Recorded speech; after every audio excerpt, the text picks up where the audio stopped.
जय भीम नमो बुद्धाय साथियों। आज के एपिसोड में हम बात करने वाले हैं मगध राज बिंबिसार और सिद्धार्थ गौतम के मिलन के बारे में।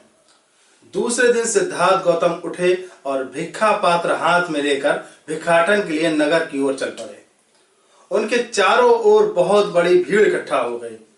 मगध श्रेणी बिंबिसार ने अपने महल के बाहर लोगों का जमघट देखा तो उसने कारण जानना चाहा। एक दरबारी ने उसे इस प्रकार कारण बताया कि जिसके बारे में ब्राह्मणों ने भविष्यवाणी की थी, या तो वह बुद्धत्व प्राप्त करेगा या चक्रवर्ती राजा बनेगा। ये वही शाक्य पुत्र है जो अब परिव्राजक हो गए हैं और उन्हीं को लोग नजर गड़ाए देख रहे हैं। राजा ने यह बात सुनी तो मन ही मन इसका अर्थ समझते हुए तुरंत दरबारियों से कहा, जाओ पता लगाओ कि वह किधर जा रहे हैं। दरबारी राजा की आज्ञा पाकर राजकुमार सिद्धार्थ के पीछे चला।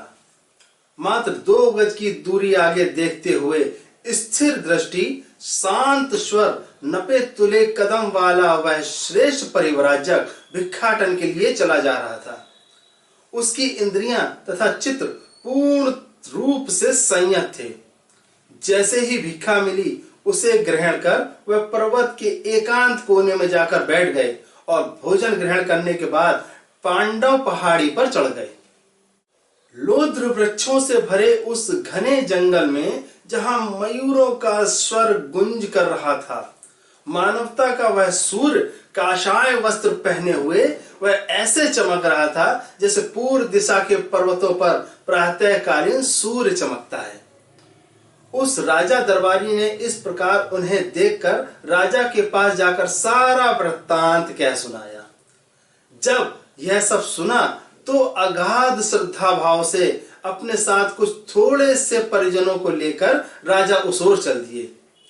पर्वत के समान व्यक्तित्व वाला वह व्यक्ति पर्वत पर चढ़ा। उसने वहां देदीप्यमान गौतम को पर्यकासन लगाए शांत चित्त में बैठे देखा। ऐसा प्रतीत हो रहा था मानो वह पर्वत चलायमान था और वह स्वयं पर्वत का शिखर था। उसके पास जो सौंदर्य और शांत भाव में विशेष था, वहां राजा आश्चर्य और स्नेह की भावना से पूर्ण हो चुका था। उनके समीप पहुंचकर बिंबिसार ने विनम्रता पूर्वक उनका कुशल क्षेम पूछा और गौतम ने भी वैसी ही शालीनता के साथ अपने मानसिक स्वस्थ और रोग मुक्त होने के बारे में राजा को आश्वस्त किया।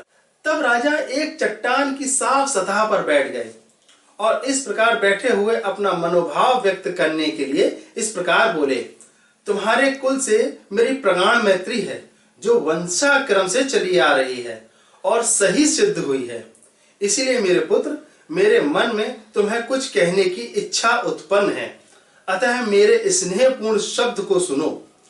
जब मैं तुम्हारे आदित्य कुल के, तुम्हारे यौवन और तुम्हारे अनुपम सौंदर्य का विचार करता हूं तो मुझे आश्चर्य होता है कि तुम्हारे मन में राजसी ठाट बाट के स्थान पर सन्यासी का जीवन व्यतीत करने का सर्वथा बेमेल संकल्प कहां से आ गया।